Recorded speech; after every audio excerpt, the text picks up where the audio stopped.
Captain Jake Morrison had seen enough galactic politics to know when he was being played.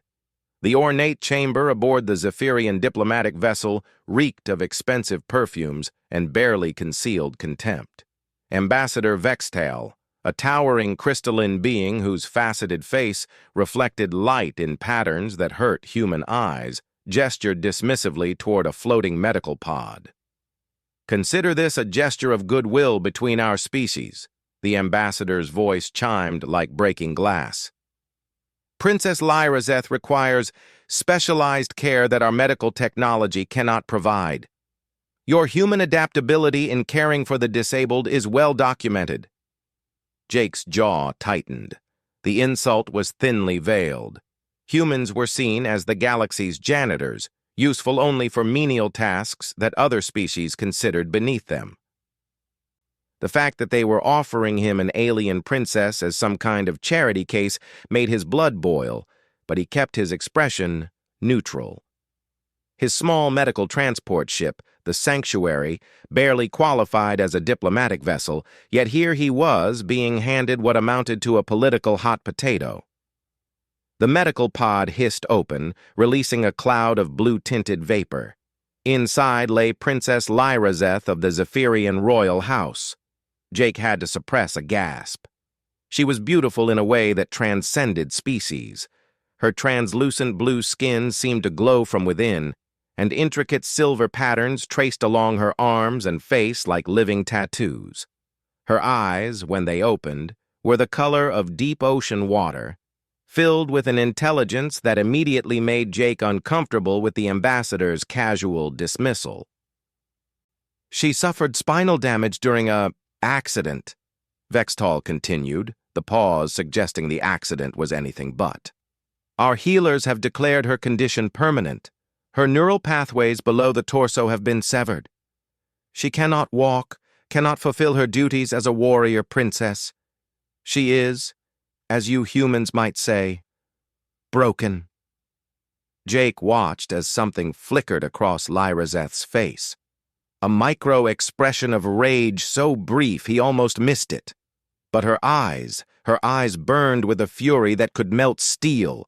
This wasn't a broken princess. This was a caged predator. "The Zephyrian Council has decided she would be better served learning humility among a species known for caring for their weakest members," the ambassador added with what Jake was sure was meant to be a smile. The crystalline features made it look more like a geological fault line. The insult hit its mark, but Jake forced himself to think strategically. Taking in an alien princess, especially one from the notoriously proud Zephyrian Empire, was either political suicide or the opportunity of a lifetime. The Zephyrians controlled 3 star systems rich in quantum crystals, essential for faster-than-light travel. Earning their favor could change everything for humanity's struggling colonies. "I'll need to examine her condition myself," Jake said, stepping closer to the pod. "And I'll need full medical records, dietary requirements, cultural considerations." Of course, Vextal's tone suggested this was merely a formality. "Though I doubt you'll find her condition challenging to manage. She sleeps most cycles now. Quite docile." Jake knelt beside the pod, pretending to examine readouts while actually making eye contact with Lyrazeth. What he saw there made his decision for him. This princess wasn't broken. She was planning.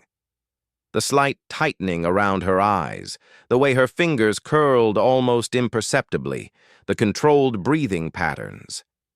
He'd seen enough combat veterans to recognize someone gathering their strength. "I'll take her," he announced, standing, "but I want it in writing that she's under my protection and subject to human medical ethics. No interference from Zephyrian authorities." The ambassador's crystalline face shifted in what might have been surprise. "You wish to claim responsibility for her? Completely?" "Completely." As the transfer was completed, and the Sanctuary undocked from the diplomatic vessel, Jake found himself alone with his new passenger in the ship's small medical bay. Lyrazeth remained silent, her eyes tracking his movements as he checked her pod's life support systems. You can drop the act, Jake said quietly, not looking at her directly. I know you're not as helpless as they think. Her response was barely a whisper, her accent making the human words sound like music. What makes you think I am acting human? Jake smiled grimly as he adjusted her pod's position near a viewport where she could see the stars. Because when your ambassador mentioned combat training, your pupils dilated. When he called you docile, your heart rate spiked. I can see it on these monitors, and when I agreed to take you, you smiled, just for a second, but you smiled like someone who'd just won a very important game. Lyrazeth was quiet for a long moment, studying him with those deep ocean eyes. Finally, she spoke again. My people believe humans are weak because you care for those who cannot fight. They do not understand that this makes you stronger, not weaker. And what do you believe? I believe, she said, her voice gaining strength, that you have just made the most important decision in recent galactic history, though you do not yet know why. Jake felt a chill run down his spine as he looked out at the star field ahead. Whatever game he'd just entered, he had the distinct feeling the rules were about to change completely. The princess wasn't cargo or a patient. She was something far more dangerous. She was hope with a plan.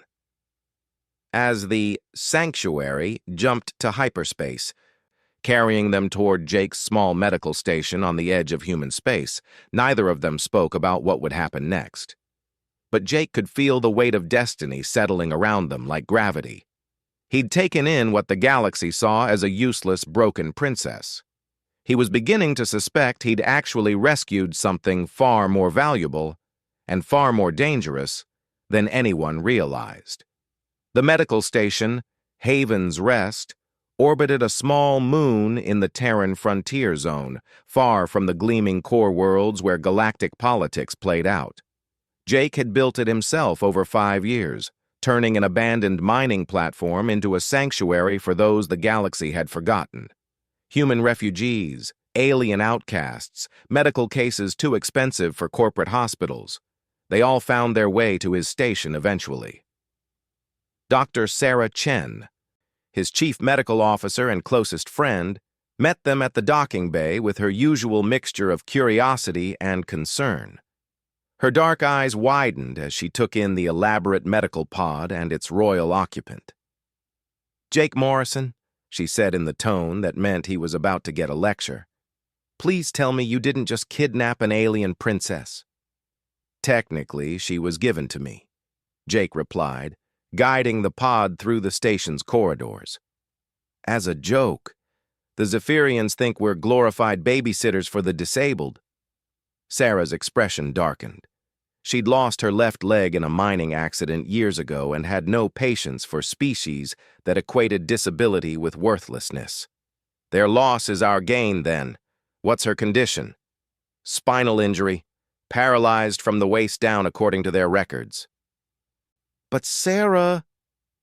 Jake lowered his voice as they entered the main medical bay. I think there's more to this story. Princess Lyrazeth had remained silent during the transfer, but Jake noticed how her eyes cataloged every security measure, every corridor junction, every face they passed. She wasn't behaving like an invalid. She was conducting reconnaissance. The medical bay of Haven's Rest was Jake's pride and joy. Cutting-edge human technology mixed with alien medical devices he'd traded for over the years. The biobeds could adapt to most known alien physiologies, and the diagnostic arrays were some of the best outside core world hospitals. Let's see what we're dealing with, Sarah said, activating the scanners as they transferred Lyrazeth to a biobed. The princess's medical gown shimmered like liquid starlight, and Jake caught Sarah's appreciative glance at the advanced Zephyrian materials technology. The scans painted a complex picture. Lyrazeth's spine showed clear damage at the L2-L3 vertebrae, consistent with the Zephyrian medical reports. But as Sarah dug deeper into the neural pathway analysis, her frown deepened. This is fascinating, she murmured, highlighting sections of the display. The damage is real, but look at these neural cluster formations. I've never seen anything like this in human physiology. Jake leaned over her shoulder. What am I looking at? Redundancy. Her nervous system has backup pathways that our scanners can barely detect. It's like her body is rerouting around the damage naturally, but the process is incomplete.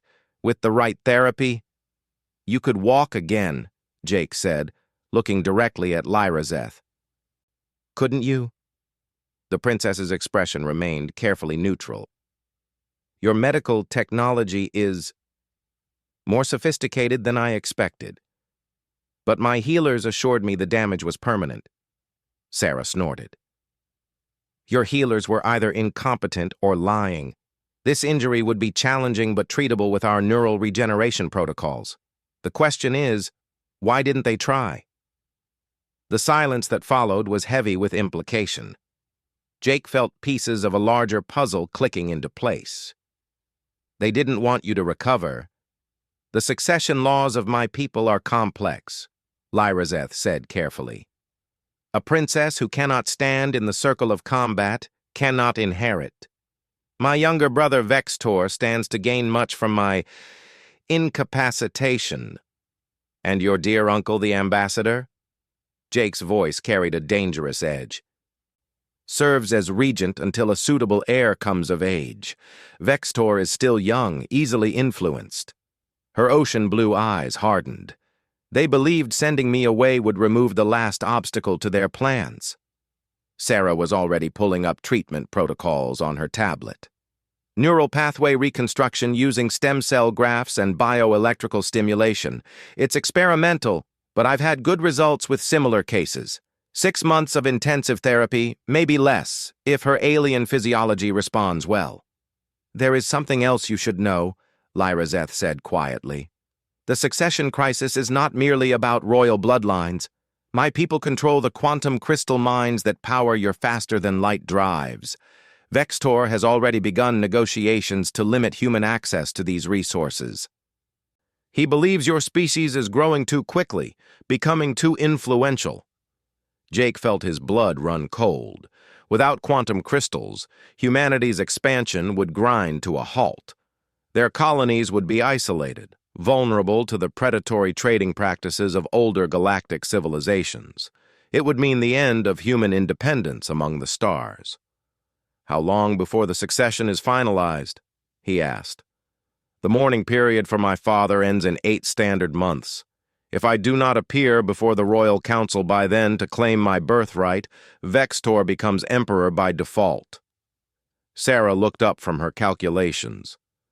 I can have you walking in 6 months, maybe 5 if we push hard, but that's cutting it close. There is another complication, Lyrazeth continued.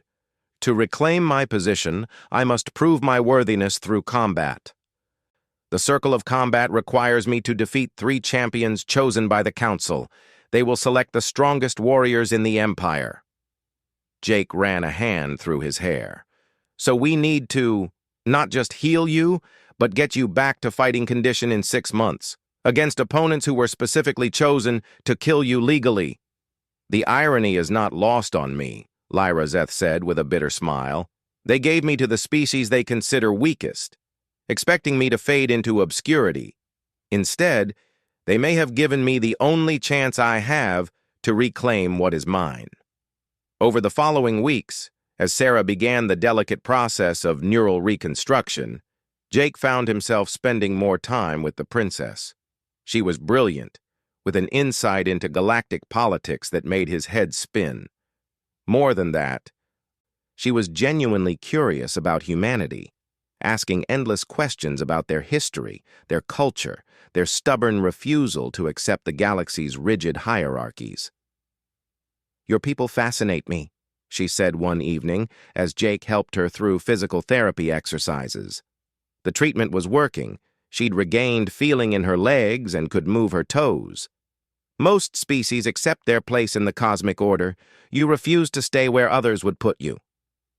Maybe that's because we've never had a place in the cosmic order, Jake replied, supporting her weight as she attempted to bear down on her legs. We're new, remember? We get to make our own place. And if the older species try to stop you? Jake met her eyes. Then they'll learn what humans do to bullies. Lyrazeth smiled, and for the first time since he'd met her, it reached her eyes. I begin to understand why my uncle fears your kind. You do not think like servants. You think like conquerors who simply haven't conquered yet.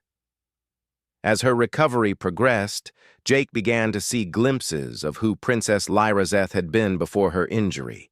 She was brilliant, tactically, able to analyze complex scenarios and find solutions others missed. She was also ruthless when necessary, capable of making hard decisions without flinching. Most importantly, she understood power, how to gain it, how to use it, and how to keep it. By month 3, she was walking. By month 4, she was sparring with Jake using modified human combat techniques. The Zephyrian martial arts relied heavily on speed and agility, but Lyrazeth adapted quickly to human methods that emphasized leverage, timing, and psychological warfare.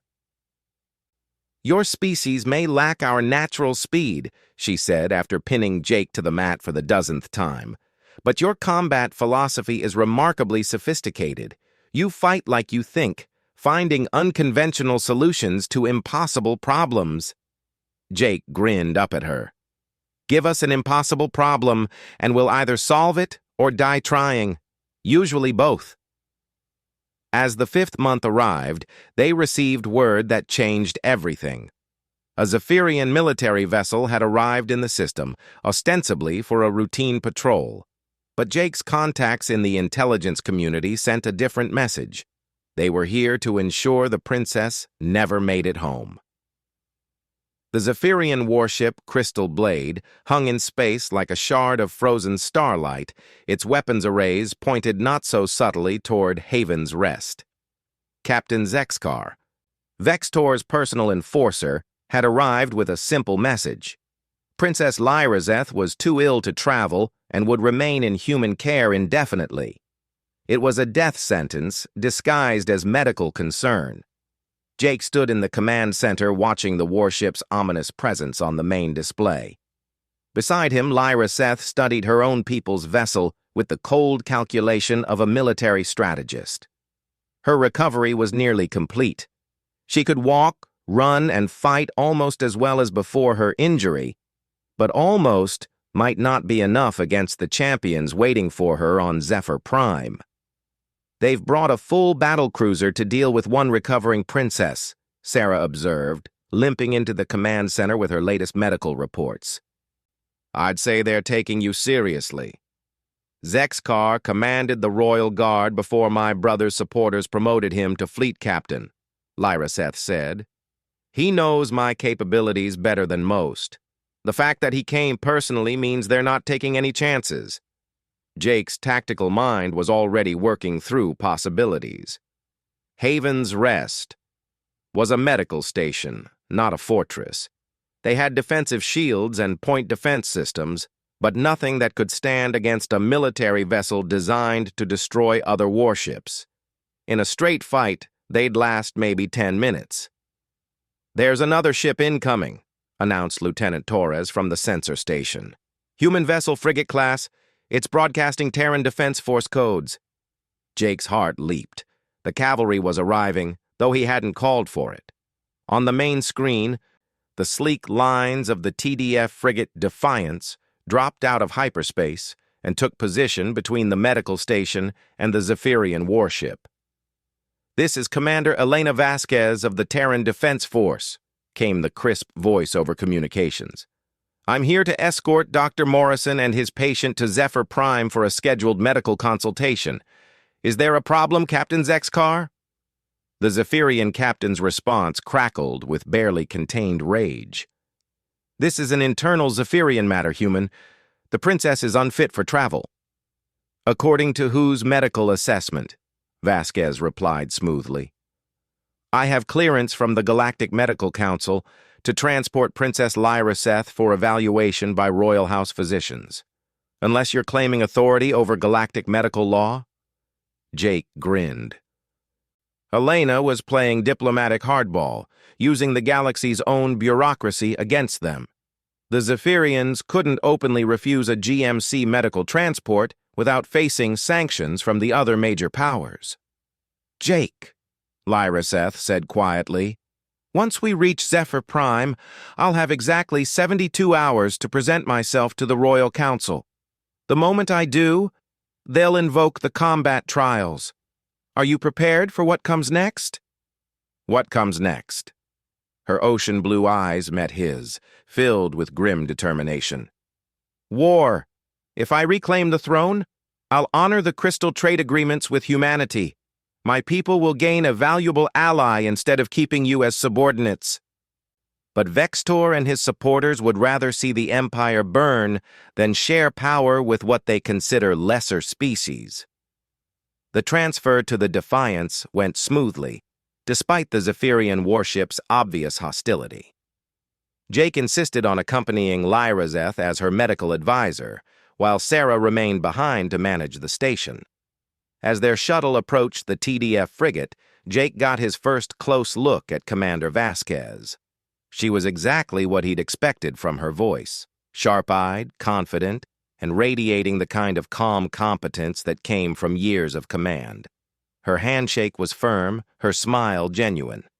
"Dr. Morrison, Princess Lyraseth, welcome aboard.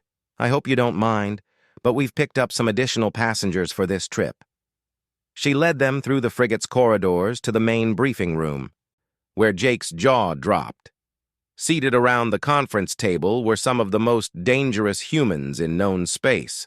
Colonel Marcus Steele Harrison, the man who'd held the line at Kepler Station against impossible odds. Major Sarah Kim, whose Special Operations Unit had never failed a mission. Dr. Yuki Tanaka, the physicist whose innovations in shield technology had revolutionized space combat.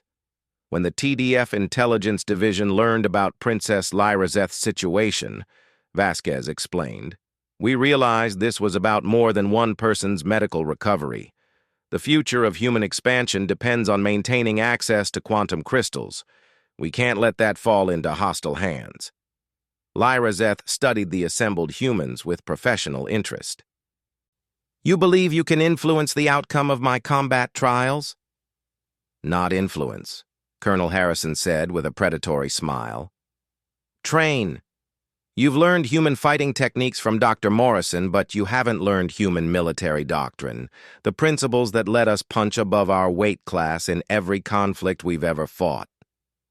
Over the 3-day journey to Zephyr Prime, Jake watched as his carefully rehabilitated patient transformed into something terrifying. The human military advisors didn't just teach her new fighting techniques.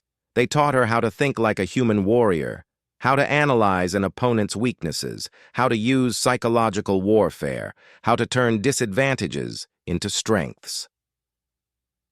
"Zephyrian combat is about displays of individual prowess," Major Kim explained as she walked Lyraseth through close-quarters battle tactics. "Human combat is about winning by any means necessary. Your opponents will expect you to fight with honor. Don't." Dr. Tanaka provided perhaps the most valuable insights. "Your people's warrior culture emphasizes fair fights between equals.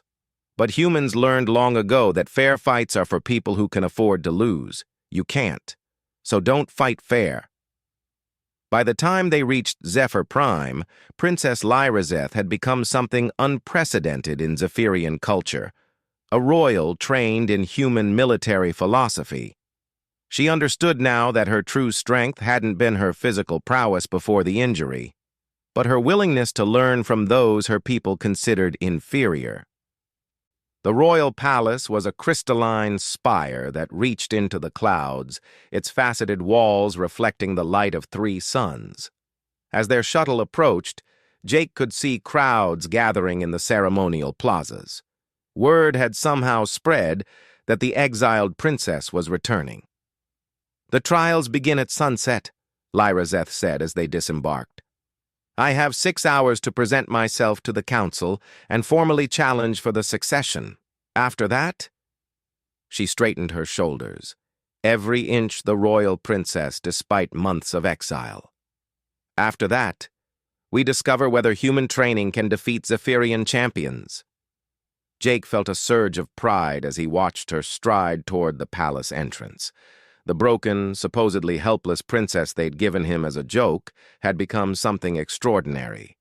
She'd learned not just to walk again, but to carry herself like someone who could reshape the galaxy. The combat trials would determine whether humanity remained junior partners in galactic civilization or emerged as a true power. But looking at Princess Lyrazeth as she approached her destiny, Jake was no longer worried about the outcome. His people had a saying, "Give a human an impossible problem, and they'll either solve it or die trying." Today, they were going to do both. And tomorrow, the galaxy would learn what humans could accomplish when they refused to accept the limitations others placed on them. The princess they'd been given as a joke was about to teach the universe why underestimating humanity was the last mistake their enemies would ever make.